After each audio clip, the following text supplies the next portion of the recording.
오늘은 무엇이 진짜 죄인가? 이란 제목으로 말씀을 상고합니다. 우리 사람들의 판단은 정확하지를 못할 때가 많습니다.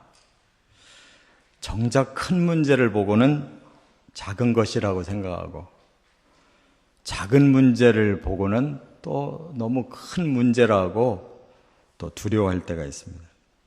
꼭 해야 할 것은 또 안 하고, 안 해도 괜찮은 거는 굳이 하겠다고 이렇게 애를 쓸 때가 있고요. 정말 더러운 것은 따로 있는데 아무것도 아닌 거 가지고 더럽다고, 이렇게 정작 중요한 거는 제껴놓고 엉뚱한 거에 신경을 쓰다가 실패를 할 때가 많습니다. 어느 날 바리새인들과 서기관들이 작정을 하고 예루살렘에서 갈릴리까지 왔는데 바로 예수님을 찾아온 겁니다.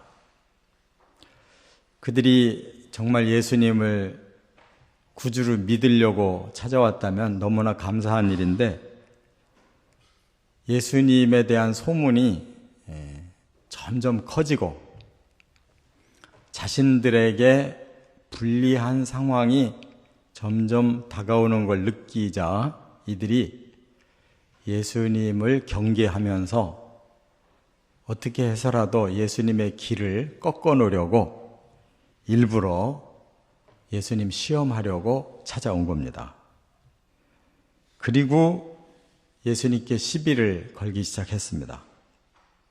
그러나 예수님이 그들을 대항할 것도 없이 일방적으로 책망의 말씀으로 그들에게 꼼짝도 못하게 했던 내용을 여기 소개하고 있습니다.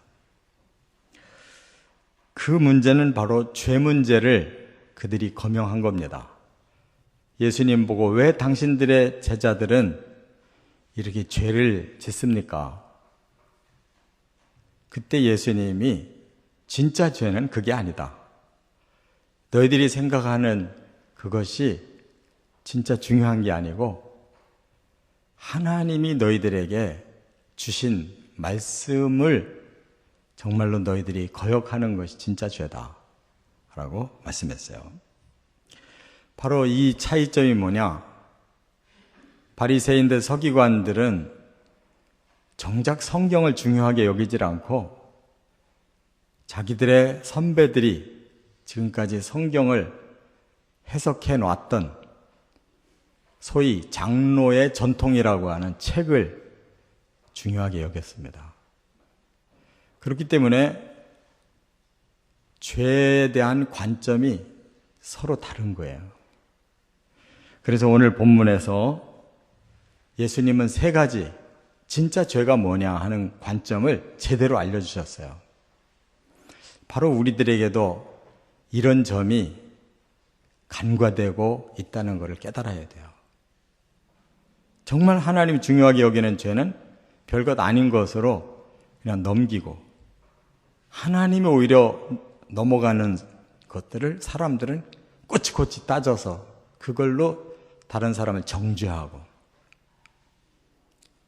정말 중요한 것이 뭐냐 이걸 깨달았자 그 말입니다. 그래서 세 가지 대비되는 그 진짜 죄가 무언가를 말씀했는데, 첫째는 1절부터 6절에 보면 전통이 아니라 계명을 범하는 것이 죄다 이렇게 말씀했어요. 여기 한번 3절을 먼저 읽어보겠습니다. 대답하여 이르시되 너희는 어찌하여 너희의 전통으로 하나님의 계명을 범하느냐. 예수님이 하신 말씀입니다.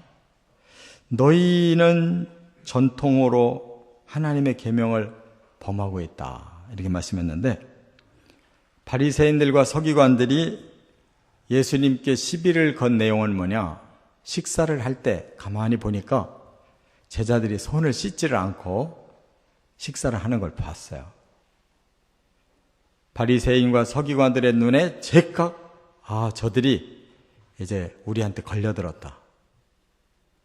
저들이 저렇게 형편없이 죄를 짓는구나 하고 그것을 제자들에게 얘기한 게 아니라 예수님에게, 왜 당신의 제자들은 식사하기 전에 씻는 규례를 범하고 있습니까? 라고 말한 거예요.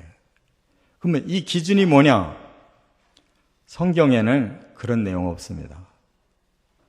그러면 그들이 어떤 기준에서 이 말을 했느냐? 바로 스스로 그렇게 말합니다. 장로의 전통을 왜 범하고 있습니까? 라고 말한 거예요. 그러면 장로의 전통이라는 게 뭐냐? 그것은 장로라는 말은 원로라는 뜻이에요. 그래서 이 유대교 중에서도 제일 지도자급, 그 랍비라고 그러는데, 랍비 중에서도 특별히 아주 성경을 잘 해석하고 사람들에게 권위 있게 가르치는 최고의 그 존엄한 스승들을 장로라고 그래요. 그들이 계속 성경을 해석해가지고 책을 써놓은 것이 계속 모여서 집대성을 해놓은 책을 보고 미시나 이렇게 불렀어요. 그게 대표적인 구약 해석서입니다. 그런 것이 한두 가지가 아니에요. 여러 가지가 있는데 그것이 또 집대성돼서 신약시대에 와가지고 탈무드라고 이렇게 이름을 불렀어요. 바로 그들에게는 그것이 장로의 전통이라는 건데, 그들은 성경보다 이 해석서, 미시나를 더 절대적인 그런 교훈으로 믿고 있었습니다. 거기에 보면 하나님께서 거룩하게 살아라고 하는 이 계명을 어떻게 하면 사람이 거룩할까? 이제 머리를 써서 연구를 한 거죠. 그 중에 하나가 식사 전에는 반드시 손을 씻고 거룩하게 밥을 먹어야 된다. 그게 하나님 뜻이다. 물론 그렇죠. 그냥 일하던 손으로 밥을 먹는 것보다는 깨끗하게 씻고 먹으면 손 자체도 깨끗하고 마음도 훨씬 깨끗할 수가 있죠. 문제는 그것은 하나의 참고서로서 신앙생활을 더 거룩하게 하기 위한 훈련의 방법으로 해석을 한 건데, 이거를 그냥 하나님의 절대 명령인 것으로 과도하게 해석을 한 거예요. 그래서 그때부터는 손 안 씻고 밥 먹으면 완전히 범죄를 저지른 거예요. 결례를 그가 행하지 않았다. 이렇게 규정이 돼서 그게 바로 하나님 앞에 죄인이 되는 것이었다, 그 말입니다. 그렇기 때문에 그 당시에 최고의 그 미시나가 바로 유다라고 하는 랍비가 쓴 이 미시나였다고 그러는데, 그것이 존중을 받기 시작하니까 나중엔 절대화가 돼가지고 거기에 쓰여 있는 대로 잘 순종하는 사람은 말씀을 잘 지키는 사람이고, 그 내용 중에 조금이라도 지키지 못하는 게 있으면 막 그들을 죄를 지었다고 정죄를 하는 주객이 전도되었다, 그 말입니다. 그렇기 때문에 예수님은 진짜 하나님의 말씀은 성경이고, 그 성경을 너희들은 오히려 장로의 전통을 가지고 성경을 범하게 만들고 있다. 해석을 잘못해서. 그걸 예수님이 콕 집어서 그들에게 가르쳐 주셨는데, 그게 바로 뭐냐면 하나님의 성경 10계명이 가장 중요한 법인데, 그 중에 너희 사람들을 위한 계명 중에 첫 번째가 부모를 공경하고 부모를 모욕하는 자가 있으면 돌로 쳐 죽여라 하는 이 제5계명에 대해서 왜 너희들은 그렇게 지키지 않느냐? 그걸 장로의 유전에서 뭐라고 가르치느냐? 하고 문제를 내신 거예요. 그러면 이 5계명을 지킨다면 무조건 부모에게는 공경심을 드려야 되고, 부모를 절대 모욕해서는 안 돼요. 그게 하나님의 명령이에요. 그런데 장로의 전통의 유전에는 뭐라고 쓰여 있냐면, 부모를 공경하기 위해서 내가 돈을 준비해서 그걸 드려야 되는데 갑자기 하나님께 헌금해야 될 일이 생겼다. 그러면 부모님도 공경해야 되지만 하나님은 더 높은 분이기 때문에 할 수 없이 부모님께 드릴 돈을 하나님께 바쳤습니다. 이걸 마가복음에서는 그 원어를 써서 고르반, 하나님께 드렸다. 고르반 하면 부모에게 안 해도 무방하다. 이렇게 장로의 전통에 쓰여 있다 그 말이에요. 그랬더니 어떤 일이 일어나느냐?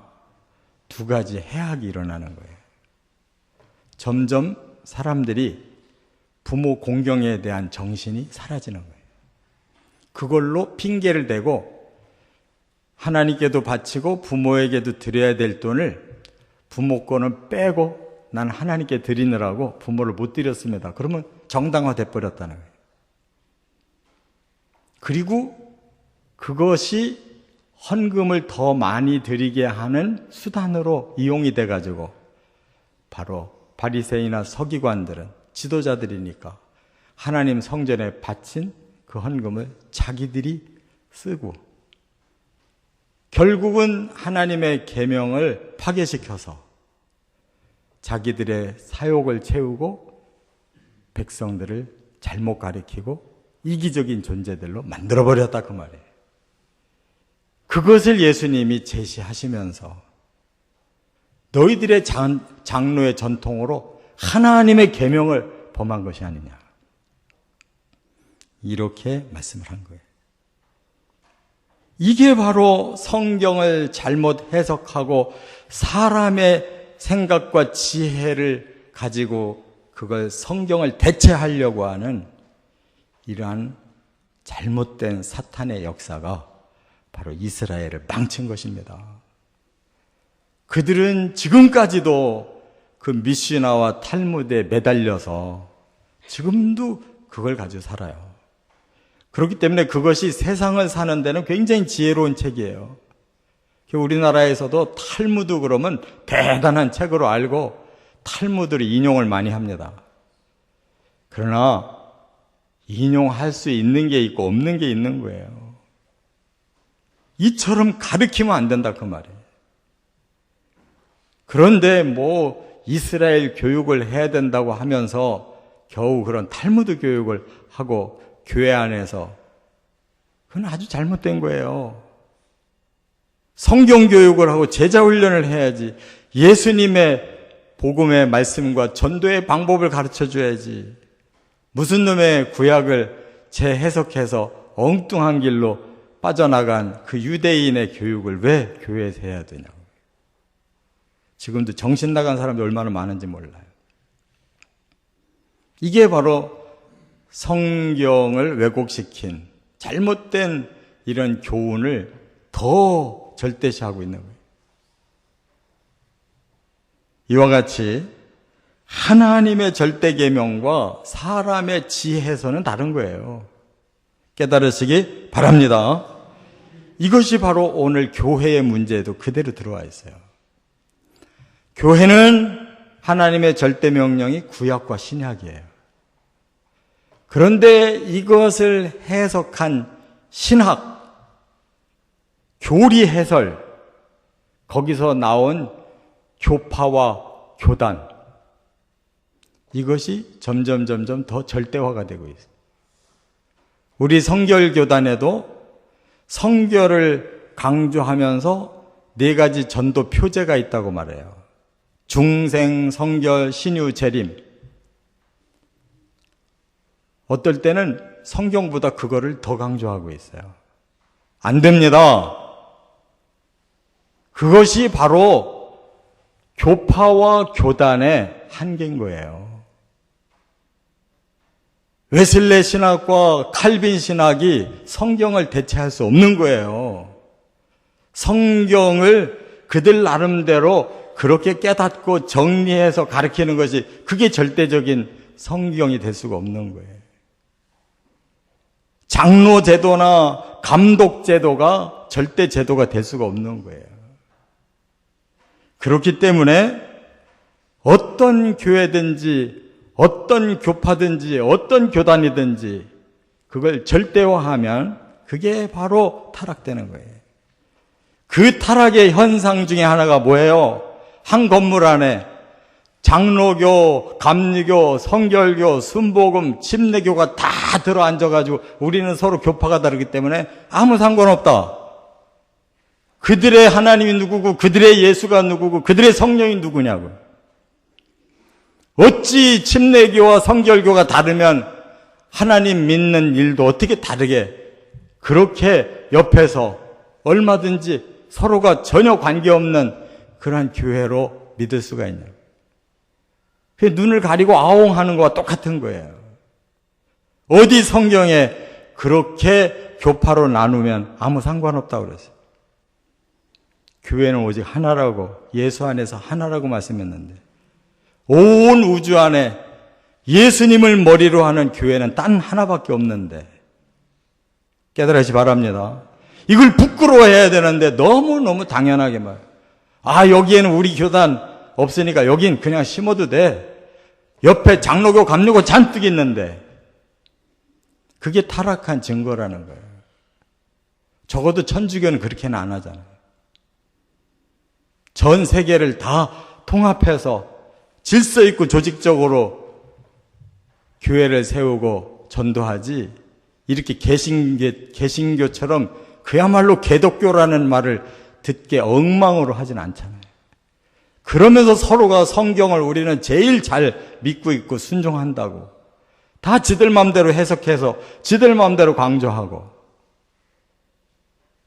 성경이 이렇게 구약시대의 장로의 유전 전통보다도 더 신약시대의 개신교가 이렇게 엉망으로 만들어 놨다는 걸 깨달아야 돼요. 정작 성도들은 나는 무슨 교단이 문제가 아니야. 나는 정말 하나님의 말씀을 제대로 배우고 제대로 가르치는 곳에서 신앙생활 하고 싶어. 그러는데 교직자들은 목사와 장로들은 이미 그 신학과 그 교단에 소속이 돼가지고 그걸 고수해야 되니까 오히려 지도자들이 하나님의 교회를 찢어놓고 갈라놓고 이렇게 만들고 있다 이 말이에요. 이거 반드시 없어져야 하나님의 교회가 개혁될 줄 믿으시 바랍니다. 하나님의 성경보다 더 우월한 그러한 신학도 없고 그런 교파가 없어요. 바로 이걸 중요한 죄로 깨달아야 되는 거예요. 성경은 절대로 분열을 허락하지 않아요.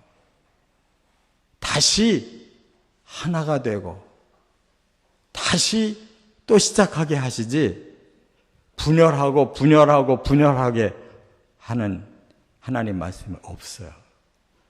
제가 구약을 지금 연구하면서 새벽기도 하는데 사람이 만들어 놓은 두 국가 북이스라엘과 남유다 하나님은 먼 후일에 둘 다 망하게 한 다음에 다 통합해서 한 나라를 세우셨어요.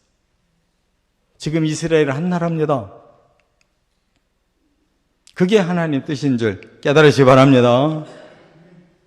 두 번째, 7절부터 9절에 보면 겉이 아니라 속으로 범하는 것이 죄다.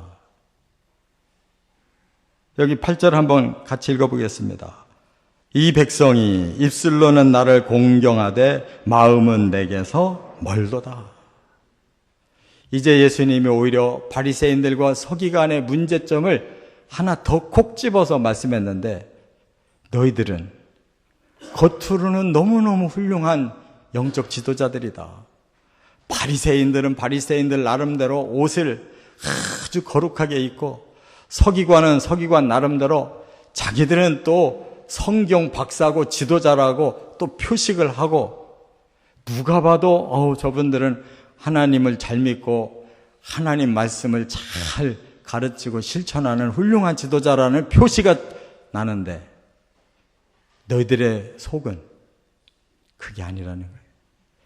입술로만 하나님을 잘 공경하는 척하고 마음은 하나님과 너무 멀다는 거예요.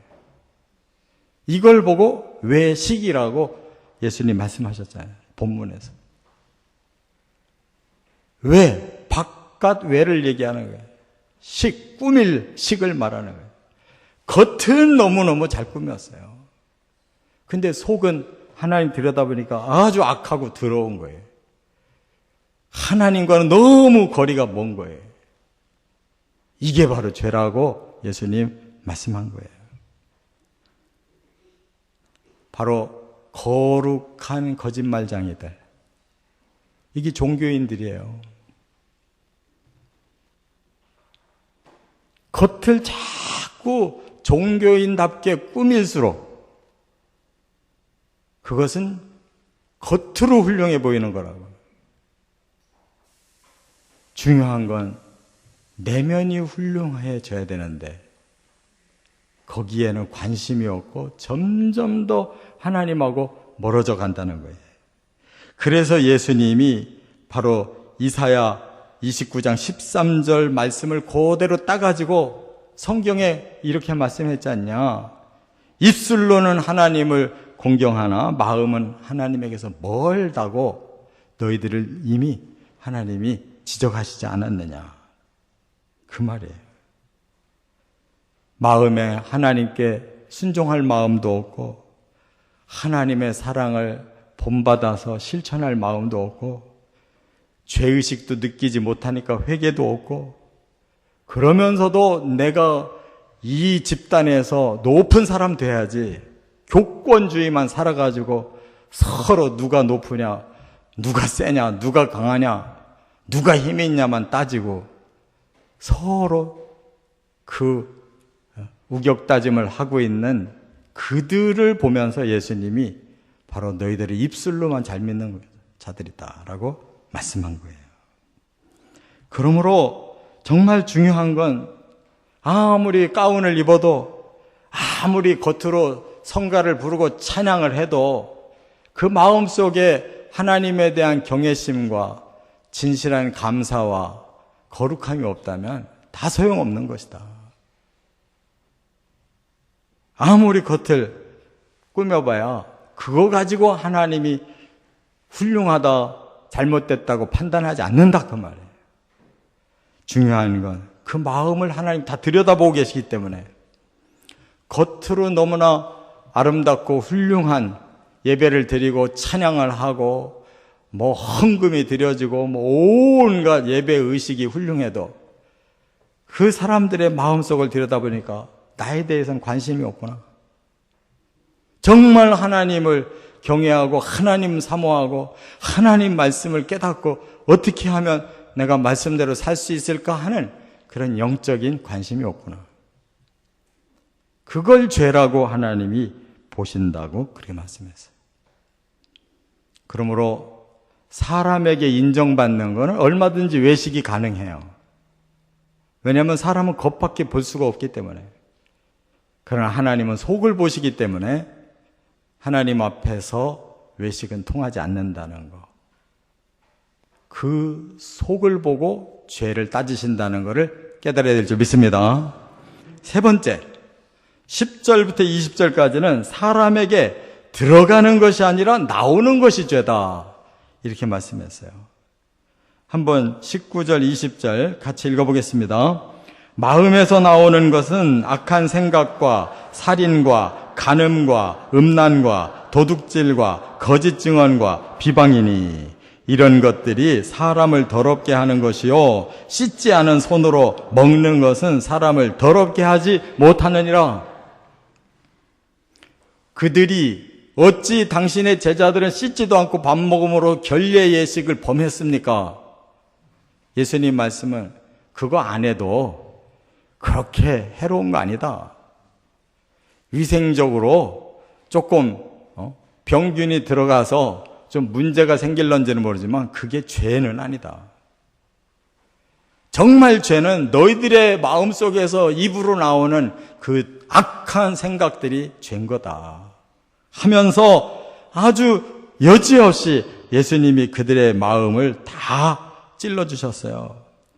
너희들의 마음에 살인하는 마음, 간음하는 마음, 음란한 마음, 도둑질하는 마음, 거짓 증언하는 마음, 비방하는 마음이 가득한데 그 사람의 마음에서 나오는 것들을 깨끗하게 할 생각 안 하고 사람의 몸에 어떻게 해야 깨끗하게 들어갈까? 그거는 먹고 나면 뒤로 나가지 않냐? 그게 뭘 사람을 더럽게 할 게 있느냐? 너희들의 마음속에 있는 이 악한 생각을 어떻게 그걸 정결하게 씻어야 될까를 생각해야 되지 않느냐. 이게 죄다 이렇게 말씀한 거예요. 그렇기 때문에 바리새인들이 그 말씀을 듣고 걸려 넘어진 겁니다. 이들이 더 시험에 빠진 거예요. 왜? 자기들의 정곡을 찌르니까 그들도 양심이 있으니까 예수님 앞에는 감히 나서지는 못하지만 야, 저 예수는 우리하고는 진짜 같이 갈 수가 없구나. 오히려 더 예수를 죽이려고 마음을 먹은 거예요. 그래서 의로운 사람이 박해받는 겁니다. 악한 사람이 의로운 사람을 따라갈 수가 없으니까 박해밖에 할 게 없는 거예요. 그래서 예수님 십자가에 죽인 거예요. 예수님은 너희는 맹인이 돼서 또 다른 맹인을 끌고 가니 둘 다 구덩이에 빠질 수밖에 없다. 이렇게 말씀하셨어요. 근데 사람들은 맹인을 따라가면서도 전혀 그런 의식이 없어요. 왜? 자기도 똑같이 맹인이니까 서로 그냥 훌륭하다고 인정하는 거예요. 그런데 이 땅에서 사는 동안은 그게 통하지만 하나님 앞에 가서는 통하지 않는다는 거예요. 하나님이 심판자이시기 때문에 정확하게 알고 너희들의 마음을 심판할 것이다. 너희들의 죄를 해결하지 아니하고 그대로 품고 하나님 앞에 왔다 할 때 너희들은 그 심판을 면치 못할 거라고 말씀했어요. 여러분, 예수님이 말씀한 게 다 뭐예요? 그게 10계명이에요. 너희들은 살인했고 6계명을 범했고 너희들은 음란하고 간음하고 음탕하고 7계명을 범한 거고 너희들은 도둑질하고 8계명을 범한 거고 너희들이 다른 사람을 속이고 거짓말하고 그게 9계명을 범한 거고 너희는 이웃에 대해 탐욕과 악독과 질투와 비방과 교만과 우매함을 저지르는 그게 10계명이라는 거예요. 사람들의 마음속에는 온갖 계명을 범하는 마음이 가득 들어있는데 이거는 씻을 생각 안 하고 사람들 앞에 감추어진다고 겉만 멋있게 꾸며서 나는 훌륭한 하나님 믿는 사람이다 라고 아무리 자랑해봐야 이 땅에서만 통하지 하나님 앞에서는 안 통한다는 거예요. 그러므로 이 땅에 사는 동안 우리가 해야 될 일은 바리새인이나 서기관 같이 겉으로 멋내고 살려고 하지 말고 내 마음속에 하나님 이런 죄가 이대로 있습니다. 하나님 제 죄를 용서해 주시고 제가 하나님의 진리와 성령을 통해서 이 악을 씻어내고 거룩해지기를 원합니다 하고 하나님 앞에 정말 내 자신을 겸손하게 낮추고 회개하는 심령으로 살아야 된다는 거예요. 이것이 신앙생활이에요. 여기에 초점 맞춘다면 다른 거 할 생각이 없어요. 다른 거에 관심을 가질 수가 없어요. 이 죄를 씻기도 지금 바쁜데 우리 사람이 내 생명이 보장된 바가 없고 내가 가지고 있는 것이 언제까지나 내 것이라고 보장받은 사람이 없는데 어찌 그리 배짱들이 좋은지. 오늘 이렇게 있다가 내일 사라질 사람들도 있는데 오늘 저녁까지 나는 이렇게 훌륭하다고 내가 아무리 떠든들 하나님 앞에 가서 내가 뭘 내놓겠냐고. 온갖 거짓이 다 그대로 들어있다면 그것이 하나님 앞에 심판받게 더 받을 것이 없지 않냐 그 말. 오늘 하루를 겸손하게 우리가 주님 앞에 살면서 우리의 마음에 하나님, 제가 아직도 이런 죄를 짓고 있습니다. 용서해 주십시오. 주의 진리를 사모하고 성령께 의탁하오니 저의 죄를 씻어주시고 죄의 의욕을 막아주시고 오늘보다 내일 더 거룩하게 살게 도와주시옵소서. 이것이 진실한 그리스도인의 마음 아니냐. 이게 예수님 말씀이에요. 그러므로 우리는 이제부터 내가 계명에 비추어 볼 때 어떻게 살고 있는가, 내가 겉이 아니라 내 속을 들여다볼 때 어떻게 살고 있는가, 내 속에 있는 죄악들이 얼마나 내가 그것을 해결하고 그걸 하나님 앞에 씻으며 살고 있는가에 초점 맞추는 것이 진짜 죄를 해결하는 지름길이라는 거, 저와 여러분 모두가 이 예수님의 말씀 앞에 겸손히 무릎을 꿇고 우리의 문제를 해결해 가시기를 주의 이름으로 축원합니다.